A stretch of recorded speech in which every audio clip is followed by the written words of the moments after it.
rebuilding, revamping, making go faster, stronger, more. Just, I have a vision about a motorcycle. When it goes together, lo and behold, guess what? It's going to be a bad motherfucker. But talking about bad motherfuckers, there was a real bad motherfucker. Was the inspiration for this build was the OG. And the OG, yes, it was just a 90, 91, 92 Honda CBR 600. Well, a thing about the 91, what happened in 91 is that, the Hurricane came out in 1987, which was a 600cc Honda CBR, and it was unlike anything that had ever really been fucking seen. You know what I mean? They made a 600, they also made a 1000. In my opinion, 1000 is big and heavy and bulky, but what were they trying to keep up with that ZX, that Kawasaki 1000 at the time? Now, getting lost in what the fuck I'm talking about, because y'all are cheap therapy. No, but the Honda, this CBR, didn't realize it back then, but with things like some head work done to it, a timing played with, ignition system upgraded, and I don't even know what else. I'll have to talk to my friend to see kind of exactly what else was done to that bike. Definitely air mox pipe. I do remember it did have, was it a D&D? Two Brothers Racing? I think it was a D&D. I'm almost positive it was a D&D. Anyway, pipe, all that kind of stuff. But the point is this fucking bike was a beast. And people, that's, I saw a comment, there was a comment, and, Brand, the man with the plan. What's up, Brand, man with the plan? Said, that looks like fun. That bike was fun. I remember I took one of my girlfriends all the way to Galveston on it and back. But where I fucked up is I'd already taken her to Galveston and back on an ultra classic tour glide that belonged to my dad, that belonged to my stepfather, JC. And yeah, my dad's bike was absolutely it was bad, because it was like, I took her on JC's bike, and it was wintertime. It was not wintertime, but it was cool. And I remember we had like hot chocolate and jackets on and stuff on this fucking ultra classic, fully pimped out Harley Davidson, that basically had recliners on it that you sat in. And she loved it. And then I was like, hey, you want to roll to Galveston? And I went by her townhouse to pick her up. And I was on that fucking CBR 600. And she was like, oh, okay, that's cool. And we got on it. And man, by the time we got down there, she wanted to get a cab back. She didn't even want to ride back. Because, if you're on a crotch rocket, the female's sitting way up in the air, kind of about a foot taller than you, higher than you, it seems like. And it's not a real comfortable ride for a passenger. But that was also a penny dropping bike. Boy, I always get girls wanting to ride on it. Anyway, the point that I'm trying to make is that being young is stupid, and thinking that you're a little bit older and wiser 20 years later. Hold on, guys, I got to re-up on some coffee. And what kind of brought a tear to my eye, made me cry just a little bit, was the fact that my buddy that actually owned that CBR back in the day put a comment and was like, yeah, man, people didn't believe that was a 600.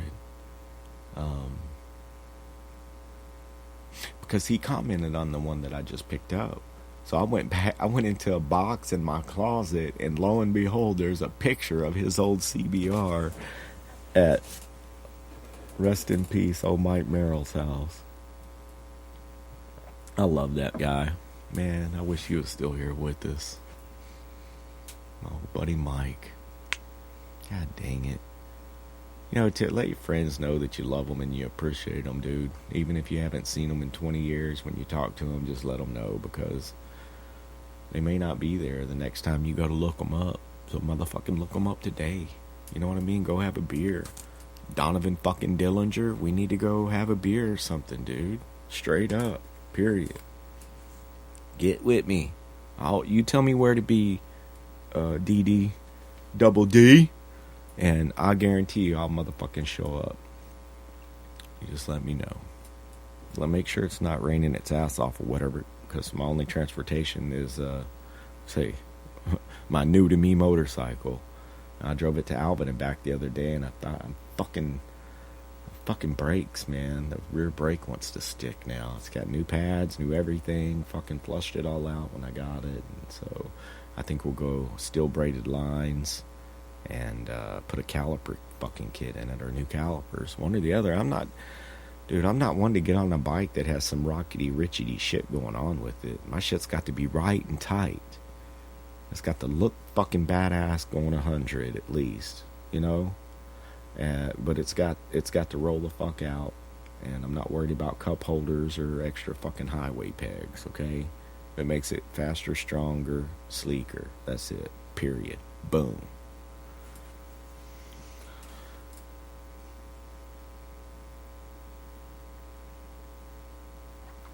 But yeah, just talking about the CBRs because of this.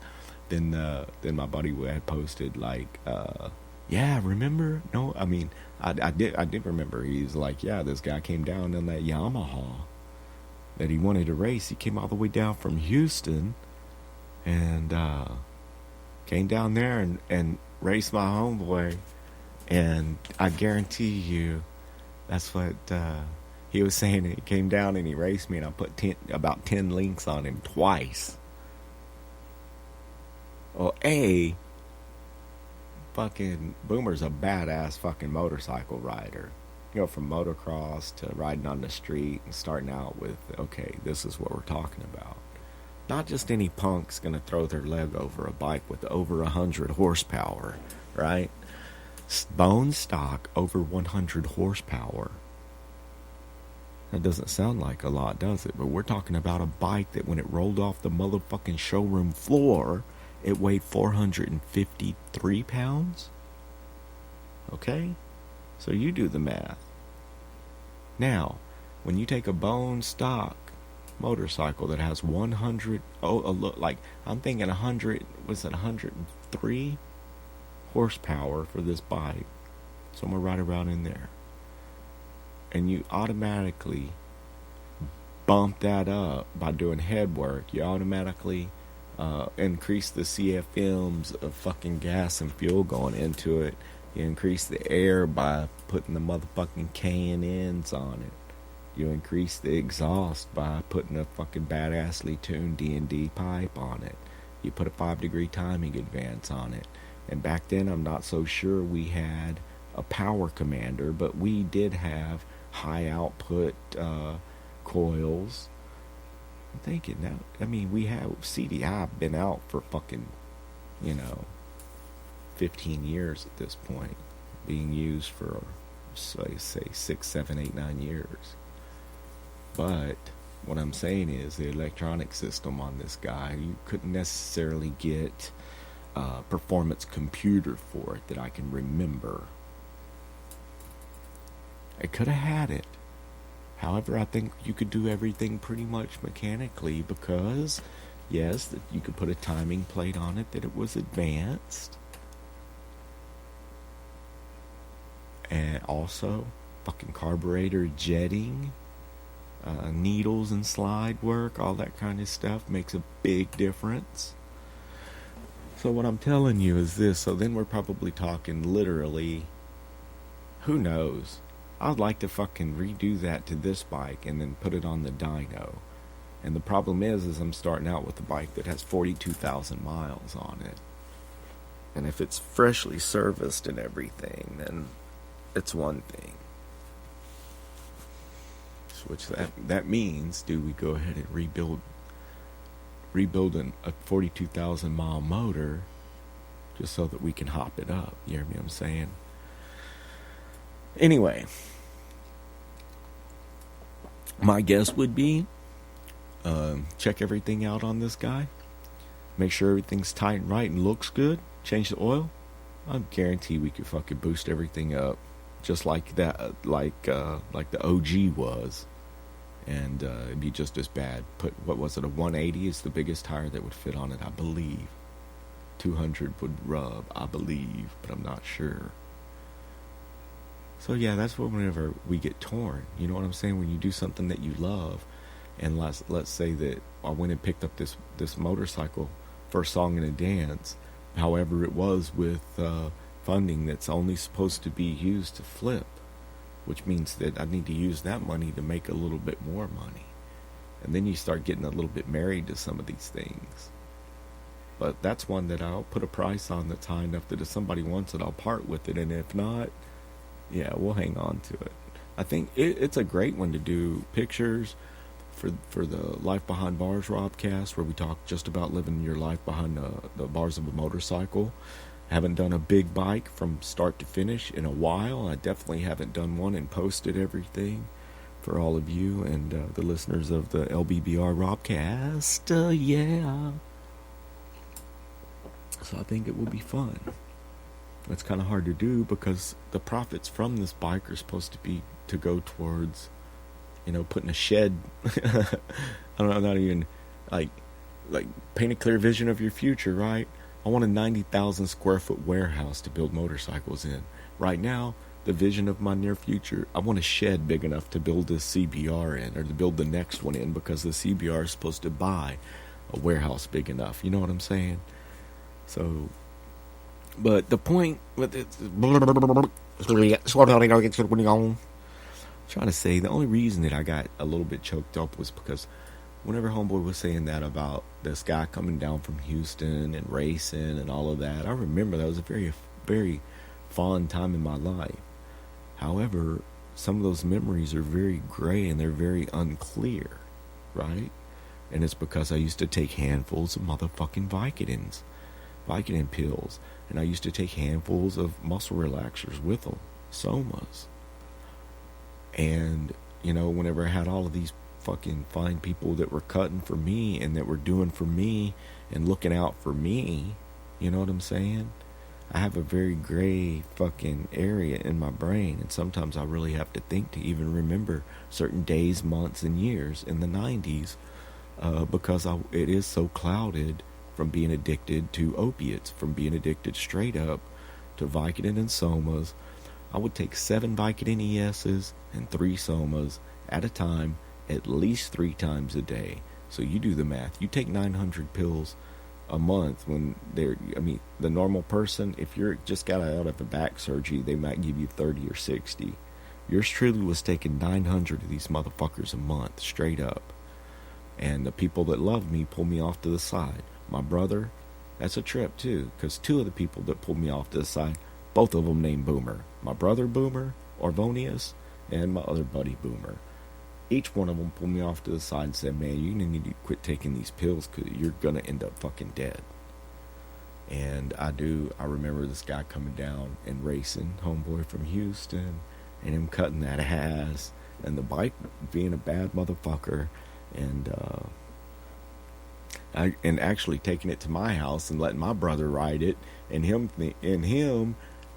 just riding it around the block saying, son of a fucking bitch.